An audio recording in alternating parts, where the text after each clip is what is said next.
Ladies and gentlemen, boys and girls, children 18 plus, you are tuned in to the Loan Officer Podcast with me, Dustin Owen, and my main man, JC. John Coleman. Yo, what is poppin'? Obviously, your energy level needs to be popping. That was a weak-ass intro, No, it wasn't. JC. It was solid. Okay, keep telling yourself that. I am. I'm just looking Keep at... telling yourself that. How's it going?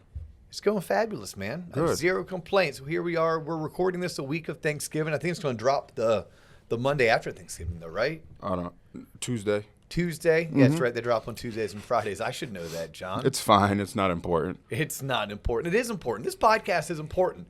You know what happened, ladies and gentlemen? I just said to JC off camera, Yeah. Hey, JC, what if I just said, F it, we're done? He's like, well, it'd be what it'd be. Yeah, it was a great run. On to the next. I was like, get out of town. You wouldn't be at all sad. I'd be sad. Are you saying that now to pacify me? Yes.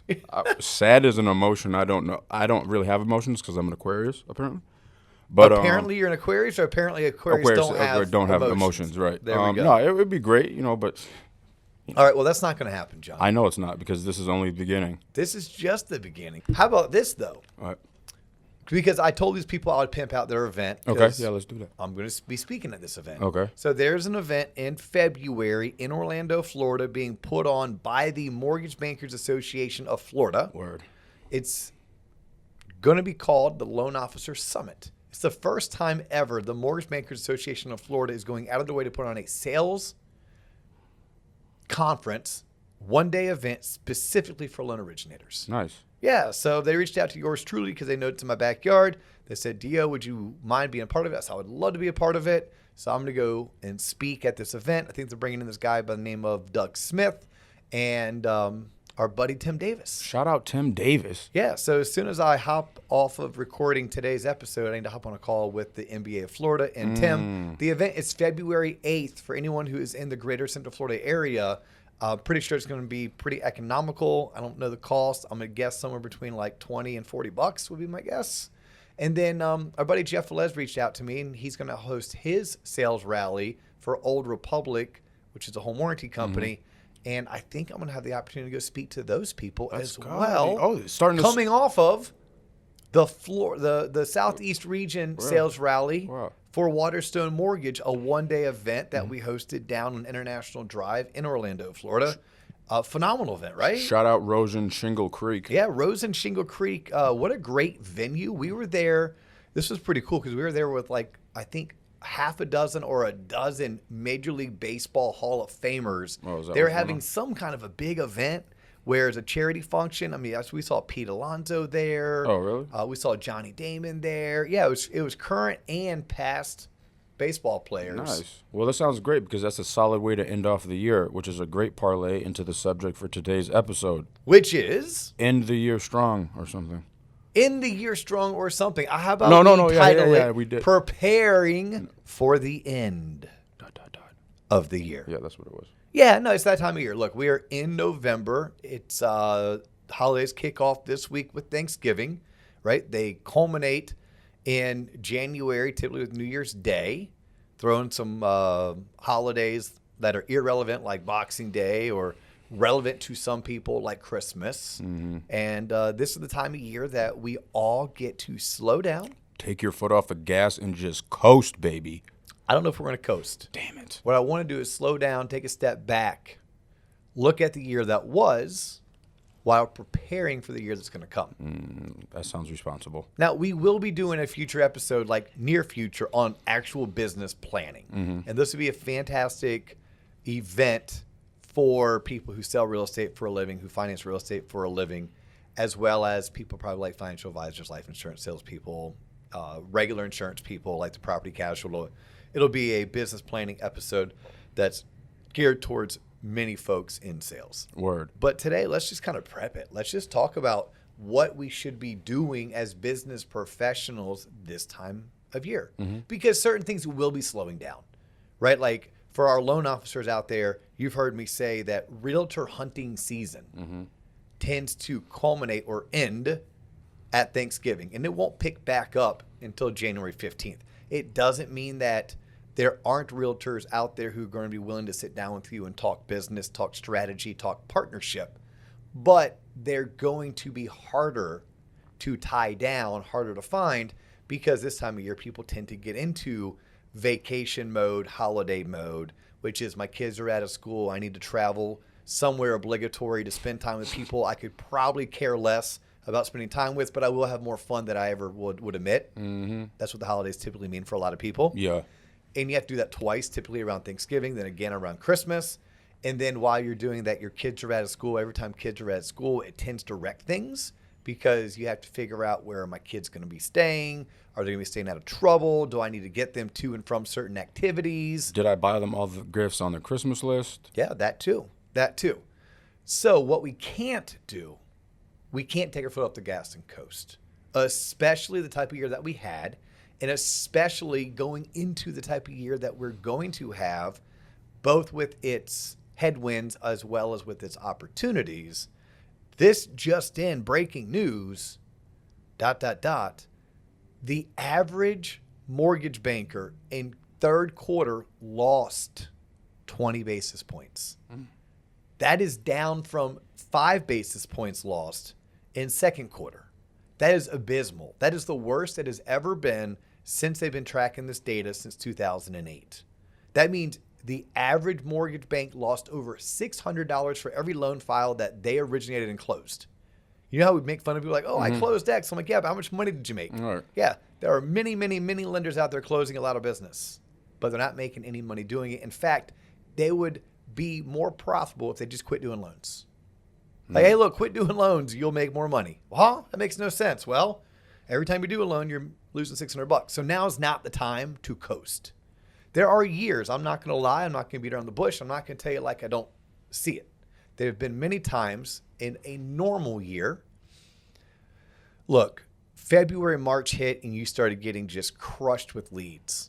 April, May, June, July hit and you were crushed with leads and volume. August, September hit, you still closed good volume, although the leads started to slip. By the time you got to October, November, you were welcoming a slowdown. By the time you got to around this time, late November, you were going to coast because you could afford to, because you made money all of Q2, all of Q3, and gobs of it. And you survived Q1 and you made a little bit better than Q1 money in Q4, nothing like you did in Q2 and 3. You ain't got that. So this is a year where there is no coast. This is a year where as things slow down, you need to continuously keep your foot on the gas pedal. So let's talk about some things that people can be doing. First and foremost, you can be connecting with all of your past clients. Every single one of them needs to be hearing from you. If you were not in front of them the first 10 months of the year, now is the time. Use the holidays as your reason to reach out. Whether you create a video and you email blast it to them, whether you old school do a letter from the heart, you need to create something that reaches out to them and lets them know how much you care about them, gives them some kind of market update, and then you too tell them what is coming their way. That's something you can be doing right now that maybe you weren't doing just 4 or 5 months ago. Something you can be doing right now. Business plan. Not just for yourself. Who are your referral partners? Are you business planning with them? Like, that's what the word partner means to me. A partner sits down and says, hey, how was your year? What do you wish went better? What are you anticipating your goals being this coming year? How can I be a part of your success? Right? These are conversations that we should be having. And at the same time, if you know that next year is going to be a battle, especially in those first 3 or 4 months, highly competitive, you have to be willing to do what others aren't willing to do. Right now, everyone wants to coast. Everyone's used to coasting. Don't have that afforded to you. You need to make as many phone calls as you need to make in order to get in front of one potential new referral source a day or 3 a week, so that when January rolls around, you're already 2 steps ahead of everybody else. Like, think about this. The work you do today pays you in 90 days. So if we're at the end of November today and you're wanting a paycheck in February, then how much work are you putting in? How much effort are you putting in? If you wake up on January 3rd because your kids are finally back to school and you decided after 6 weeks of coasting now you're going to work, please know that's April's paycheck. That is April's paycheck. So taking off the next 6 weeks to coast because we're in quote-unquote holiday mode, man, you're truly putting yourself at a disadvantage going into a market where there are still going to be way more lenders than there are loans to do. That should even out. As we get through Q1 of 2023 into Q2 of 2023, what we'll start to see is that there'll be more loans to do and there'll be less lenders going forward. It's going to be a kind of a two for one. Here's something else to consider when you're out there having conversations with either past clients or current clients. These are all things that you could be doing as we're come to the end of the year. What type of messaging are you giving to your prospective clients, to your prospective sellers? Because one thing that I'll tell you that I feel pretty strongly with, I think we only have about 4 or 5 more months of it being a quasi temporary buyer's market. Meaning right now, even with the rate rally we've experienced, rates are still pretty high. People are still pretty gun shy. And because of that, it gives a home buyer way more ammunition to negotiate the best deal for them than they have seen in years. Not in 2 years. I'm talking like since 2016 years, 6 years, going on 7 years. Well, we've been predicting this for the past 6 months, and we started seeing it right after November 10th, like we discussed we would. Mortgage rates are starting to come down, and they're going to slowly come down. It won't be a straight line, right? It's going to look like an EKG, right? But it's going to be a downward trend. What do you think, John, is going to happen the minute interest rates hit 5.25? It's going to be a market is going to be very busy. Yes, it's going to be a very attractive market for home buyers. Yeah. So those home buyers that are currently on the fence, or those home buyers that are currently have cold feet, those home buyers are going to be entering the market. The minute they enter the market, if they're not the first in, then they're going to be that home buyer that's in multiple offer situation. Just like that. Just like that in the blink of an eye. So if I'm a mortgage loan originator, if I'm a realtor, and I'm getting down towards the end of the year, what I want to do is start looking at my past leads over the past 12 months. Let's go back to like the beginning of Q4 of last year all the way through now. Who hasn't purchased yet? Who didn't purchase because maybe they didn't qualify, or who didn't purchase because maybe they weren't comfortable with the payment? Now, not qualifying, I'm not talking about the 480 credit score. I'm talking about they no longer qualified because rates went from 3.5 to 7.25, and that pushed up their payment so high that their DTI was now out of whack. Right? Let's go through those. Let's make a list. Let's categorize them. We can be spending the end of the year teeing up everyone who wants to be the first in the market the minute we start seeing a 5 handle on that rate sheet.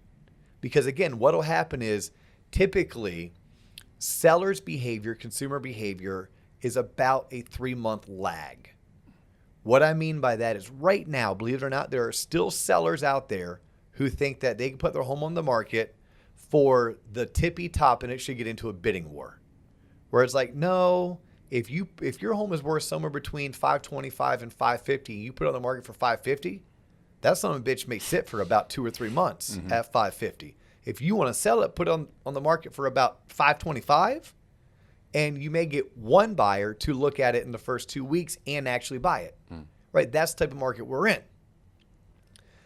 Those people haven't realized, that has happened. So I always talk about the consumer behavior is typically a lagging behavior. So wherever we currently are, it takes them 3 months to catch up with it. It's kind of like California and the rest of the country.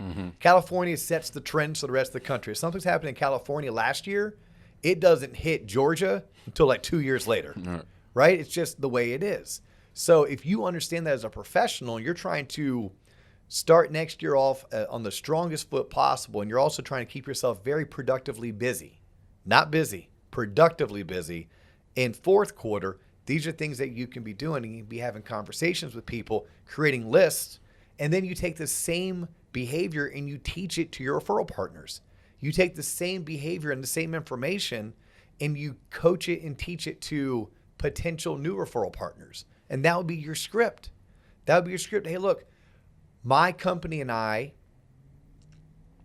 foresee the market shifting favorable for us the beginning of next year. The reason why I want to meet with you is because I want you and I and our clients to be on the cusp of that change so that we're not having to sprint to catch up. What do I mean by that? I want to bring some tips, tricks, or strategies to you so that we can spend the next 6 weeks preparing to be the first to capitalize on when rates come back down in the fives, so that our buyers are the first ones hitting the market before sellers realize the market has shifted yet again into their favor. Because again, we're going to have about 60, I think 90 days when the market does shift before sellers' perceptions catch up. Once they catch up, boys and girls, ladies and gentlemen, get ready to be in multiple offer situations. Get ready to start being told, sorry, we don't accept down payment assistance. Sorry, we don't accept FHA. Sorry, we won't give some kind of a seller contribution towards closing costs. It'll be nowhere near as bad as it was in 2020 and 2021, but it'll still be not fun. The advantage will still be given to the seller.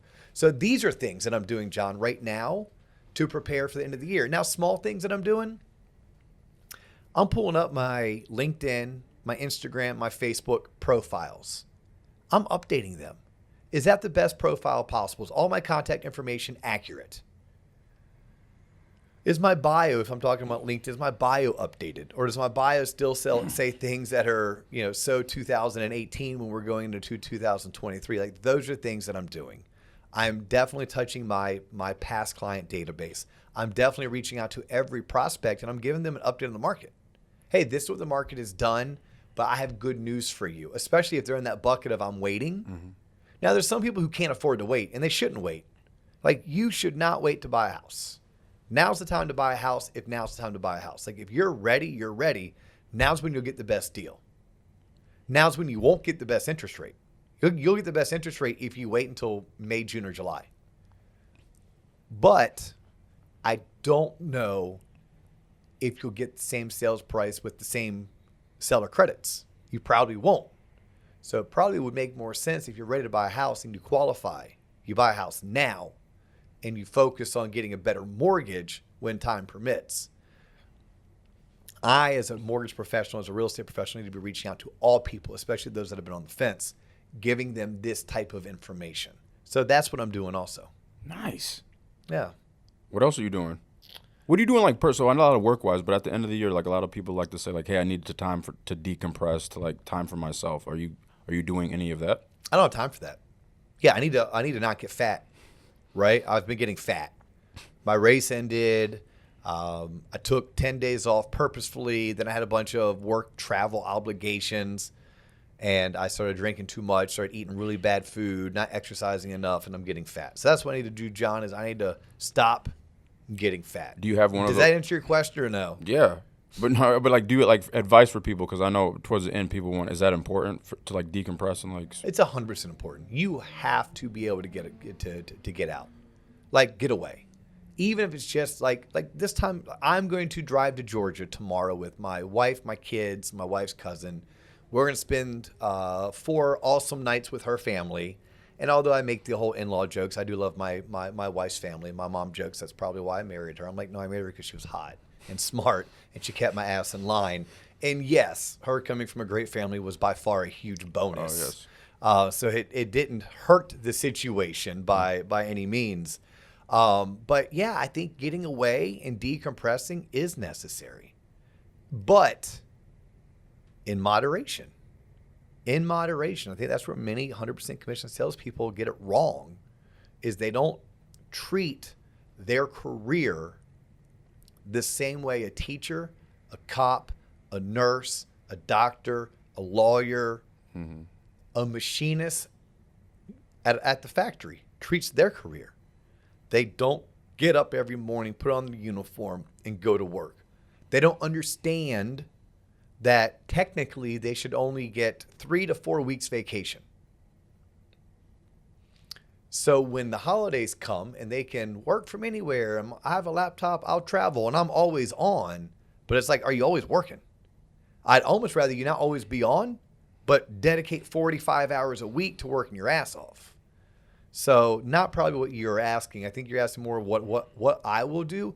I typically take 5 or 6 days around Thanksgiving, and I typically take 5 or 6 days around the Christmas to New Year. This year, full disclosure, because of the mortgage market being the worst market I've been a part of from an income standpoint in almost a decade, the Owen family ain't doing shit.